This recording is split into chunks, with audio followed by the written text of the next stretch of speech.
Bonjour à tous. Donc aujourd'hui, mon objectif est donc de vous parler de la technique donc de management, de la façon dont diriger Ziké son équipe dans la lagune de Shokoka. Grosse particularité, c'est que là, je vais uniquement m'atteler à m'intéresser à Ziké. Bien sûr, je ferai certaines digressions sur aussi le cas, enfin, sur les gens qu'il a eu à sa charge.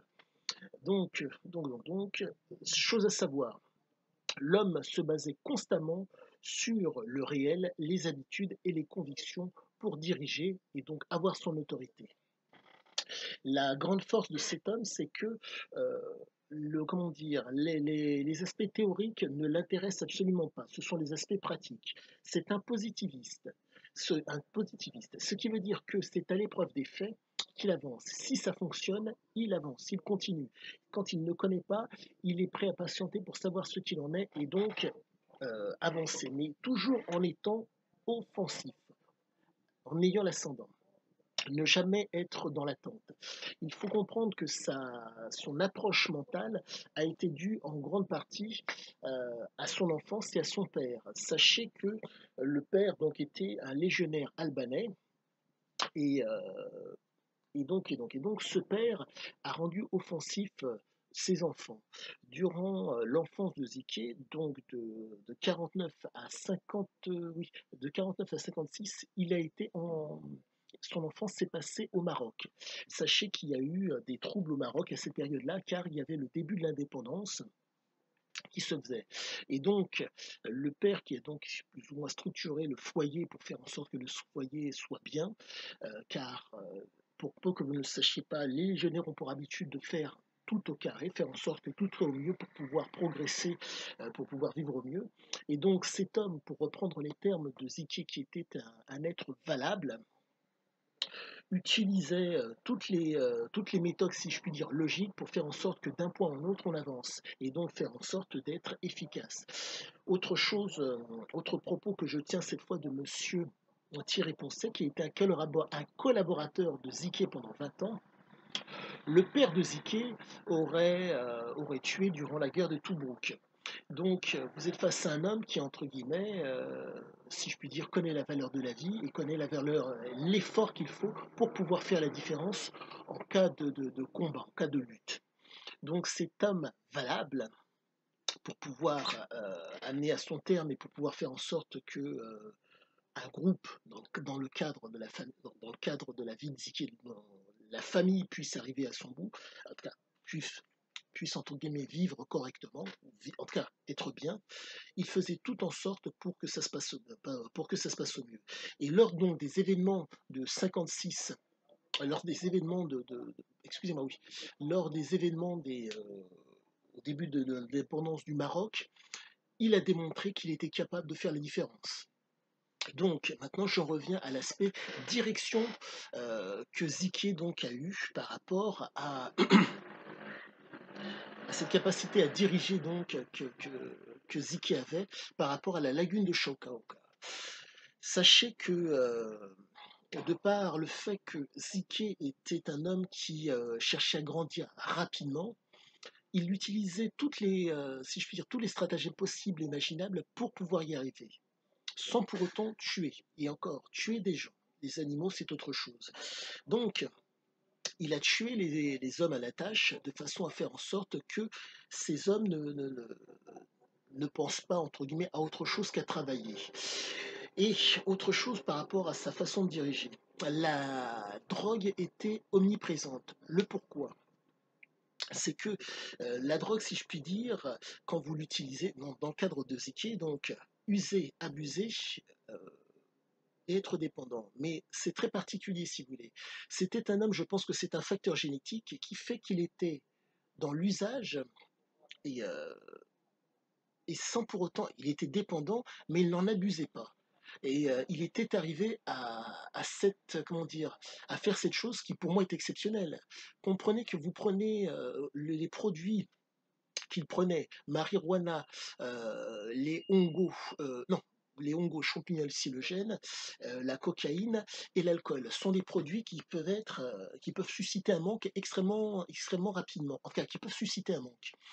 Et tout en sachant que depuis sa plus tendre enfance, depuis qu'il est en âge de courir, l'homme, depuis qu'il est 13-14 ans de mémoire, il est dans la fumette. Donc vous êtes face à un homme qui a, au niveau de son cortex, au niveau de son cerveau, a complètement changé la donne. Il faut comprendre que ces changements ont induit vraiment, ont permis, comment dire, une, comment dire, d'être là où est-ce qu'il en est. Mais je ne néglige pas l'environnement de son enfance. Bref, comprenez que pour pouvoir ne pas être dépendant, que, comment dire, que son comportement d'addict, si je puis dire, je ne vois que ce mot-là pour l'instant, euh, n'impacte pas la qualité du travail, il ne s'intéressait par rapport à ses aventures qu'à une seule et unique chose, l'aspect grandiose, plus exactement le succès. Pour faire simple, je reprendrai une phrase qu'il a dite dans un documentaire où il était en Australie. Son intérêt, comment dire, il était désintéressé par rapport à l'or. Ce qui l'intéressait par rapport à une aventure, à vivre quelque chose, c'était le succès. Ce qui fait que ça aurait été de l'or ou ça aurait un autre matériau, mais qu'importe. Le succès pour lui était la chose primordiale. En un mot, bien faire les choses pour être à l'aise, pour être dans le succès, pour cheminer entre guillemets, de sa, si je puis dire, de son côté autodidacte jusqu'à la maîtrise du sujet. Le succès, c'est uniquement ça qui l'intéressait et qui faisait la différence et qui fait que, en termes de direction, il était, il visait constamment le succès et le succès était présent. Je vais reprendre une autre phrase qu'il a dite et qui est symptomatique de cet homme.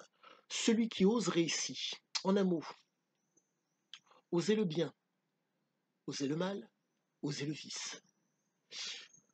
Quand vous êtes avec un tel état d'esprit, avec un référentiel d'exploiteur, quand vous êtes avec un tel état d'esprit qui fait que vous refusez qu'on vous mette le pied sur la tête, vous allez saisir l'opportunité quand vous ne connaissez pas euh, et que vous voulez toujours avoir l'ascendant, de prendre l'une de ces trois options pour pouvoir faire la différence. Vous ne connaissez pas, vous débutez, et vous vous êtes autodidacte. Dans le cadre de Ziké, Ziké est un autodidacte qui a refusé qu'on lui mette, qui voulait tout le temps avoir l'ascendant, donc, ne connaissant pas, il a pris au d'abord le vice, pour voir, voilà, le vice, toujours en essayant de garder l'ascendant. À la suite de ça, lorsqu'il maîtrisait de plus en plus, je dirais que le mal et le vice ont été présents. Mais à la suite de ça, je dirais il y a le côté, c'est une évidence. C'est lui qu'il faut prendre, donc le côté positif. Mais pour en revenir à sa façon de diriger la lagune de Shokaoka, nous sommes à une période où il maîtrise son sujet.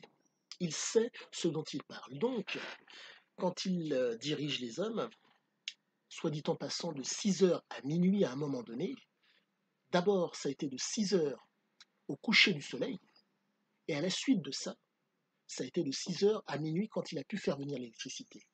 Toujours en expansion. Toujours en expansion. Donc, Ziké, pour pouvoir tenir ces amplitudes horaires qui étaient conséquentes et surveiller, soit dit en passant, et conditionner des voyous euh, à l'obéissance, enfin à écouter, il a fallu qu'il soit sous substance. La raison est très simple. Omniprésent. L'omniprésence. Constamment présent sur tout le monde. Avoir une approche qui soit complètement différente de tout ce qui est aux alentours. En un mot, apporter le confort, apporter la nourriture et apporter, entre guillemets, les plaisirs. Et aussi faire en sorte que le travail soit constamment, comment dire, que le travail soit constamment fait, comment dire, que le travail soit toujours linéaire, qu'il n'y ait pas si je puis dire, de cassure, qu'il soit régulier. Si vous, dans le cadre, si vous avez un travail qui est irrégulier, vous allez, pendant la période où vous allez travailler, peut-être trouver quelque chose. Mais quand vous avez une amplitude horaire régulière, 6 heures pour commencer, au coucher du soleil, vous avez une amplitude régulière qui fait que vous allez pouvoir, pendant cette période où vous êtes en mesure de voir ce que vous faites et donc de trouver la fameuse pépite, de pouvoir, entre guillemets, connaître l'erreur, connaître l'échec ou connaître la réalisation. Donc, en amont, être dans le succès.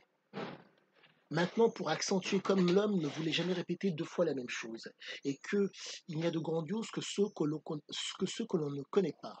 Il a fait en sorte que l'électricité vienne dans le camp. Boum. Amplitude horaire d'autant plus déplacée, 6 heures minuit. Donc son management était constamment, si je puis dire, offensif, toujours omniprésent, jusqu'à ce qu'il arrive à conditionner ses employés. De quelle façon a-t-il conditionné ses employés? D'une, en étant omniprésent. De deux, en jouant sur le circuit de la récompense. Sachez que les employés mangeaient 5 fois par jour. Allez, avant de connaître Ziké, certains crevaient la dalle. Il y avait une dévaluation économique de mémoire de 700% au Costa Rica. Rendez-vous compte. Donc, la misère n'était pas présente car les produits de première nécessité étaient plus ou moins accessibles, mais la misère était là. Il n'y avait plus de luxe. Et cet homme va, comment dire, à, à contre-courant et amène le confort à ces hommes. Un lit matelas, un matelas, la nourriture, 5 fois par jour de nourriture, ce qui fait toute la différence. Donc, pour en revenir à ce fameux circuit de la récompense, boire, manger, se reproduire sont le propre des hommes pour qu'il y ait la survie. Mais dans le cadre du camp, il a amené 3 choses qui ont fait réellement la différence. Boire, manger, la drogue, qui a fait office, si je puis dire, de palliatif à l'abstinence. Et encore, il y a eu une aventure avec, pour vous dire, avec les juments. Bon, pour vous dire, certains ont réussi à trouver une échappatoire pour, entre guillemets, consommer, si je puis dire, pour assouvir leur sexualité. J'en reviens donc à ces 3 choses. Manger, boire, et dans le cas de la grande majorité des hommes, la drogue. Cette drogue permettait, si je puis dire, de pallier à la sexualité qui n'était pas présente pour tous. Car certains, comme je vous l'ai dit précédemment, touchaient seuls, s'envoyaient en l'air avec le cheval et d'autres non. Mais bref. Et ça fait toute la différence. La prise de drogue amène chez nombre de gens, et la boisson, amène ce qu'on appelle un dépassement du seuil de récompense. Manger, boire, se reproduire, fait partie du circuit de la récompense. Pour dépasser ce seuil, il faut prendre des produits qui vont générer d'autant plus de dopamine, de noradrénaline et de sérotonine. Donc d'hormones de plaisir. Alors, noradrénaline, sérotonine, vigilance et dopamine, hormones de plaisir. Donc, il a rendu plus ou moins addicts ces hommes. Pourquoi? Compte tenu du fait qu'il leur a bel et bien dit, après avoir fabriqué leur logement et commencé à travailler, en tout cas avant de commencer à travailler, d'attaquer le travail à la rivière, messieurs, vous serez payés dans 3 mois. Donc, il a ainsi une autorité sur ces hommes, une autorité, si je puis dire, mentale. Mais pour pouvoir faire cela, il fallait être omniprésent. Et pour pouvoir accepter ces conditions, compte tenu du fait qu'il leur proposait certes le plaisir par le biais des drogues, et à la suite de ça, il y a eu la possibilité d'aller dans les maisons de plaisir en ville, il a fallu les rendre addicts. Il a fallu les conditionner à ne pas voler. La nature des hommes qu'il avait, ça fait partie donc de sa façon de diriger. Ce sont des hommes, ce sont des hommes qui sont raisonnés, qui font preuve de raison, de logique et de transgression. Comprenez que ces hommes sont des voyous. prêts à le voler, pour nombre d'entre eux. Et donc, il les a tellement conditionnés que ce besoin de voler a été, si je puis dire, il y a eu un transfert. Entre la drogue et la nourriture qui leur amenait à foison, qui leur permettait d'être bien, et le fait qu'ils soient cloisonnés dans le camp, c'est ce qui a fait la différence pour pouvoir conditionner ces hommes à être des ouvriers spécialisés, constamment dans le travail. Lorsqu'ils ont besoin de se détendre, ce qui est tout à fait normal, l'alcool et la fumette en fin de soirée. Son management, sa façon de diriger faisait toute la différence. Mais la grande force de cette capacité à pouvoir diriger, c'est pas que c'était un homme qui, si je puis dire, se contente de ne pas travailler et de diriger le travail des autres, c'est qu'il connaissait le travail de ces messieurs et il les dirigeait parce qu'il connaissait le travail, il savait ce qu'il en était pour pouvoir trouver l'or. Et ça fait toute la différence. Vous êtes face à un homme qui, du réel à l'autorité, connaissait, entre guillemets, si je puis dire, tous les mécanismes pour faire en sorte que le succès soit présent. La définition du succès pour moi par rapport à Zéké est la suivante. S'appuyer sur le réel, avoir des habitudes, des convictions, diriger et avoir une autorité. Et sa grande force, c'est de diriger les autres pour faire les choses. Mais pour ça, faut-il conditionner les hommes à vouloir obéir.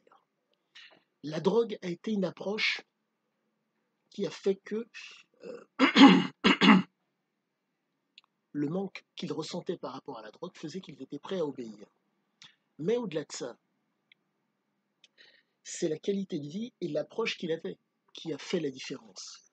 Quand vous êtes dans un pays avec une dévaluation économique de 700%, que vous prouvez plus ou moins la dalle, mais qu'un homme vienne à vous amener un logement, un lit et de la nourriture et des plaisirs, cet homme-là, si je puis dire, vous permet à votre, si je puis dire, à ce référentiel, à cette approche de voyou qu'ont ces hommes, de raisonner, d'être transgressif et d'être dans la volonté de le faire, d'être au mieux dans leur, on va dire leur nature, mais dans leur comportement. Et ce qui fait que Zéké a été écouté et Zéké a été suivi. D'où le fait qu'il a pu diriger ces hommes avec facilité. Par contre, à contrario, les politiques qui, de l'autre côté, si je puis dire, euh, ont voulu faire affaire avec lui. C'est un autre chapitre qui est tout aussi intéressant, mais je pense que je développerai ultérieurement pour vous donner d'autant plus d'envergure par rapport à mon propos. Je pense que mes propos ont été bons. Là, j'en suis toujours à ma 34e relecture. Ah, j'oublie à chaque fois. Punaise, je me fais avoir. C'est au début que j'aurais dû mettre ça. Le pouce et inscrivez-vous. Oh, quelle poisse! À bientôt!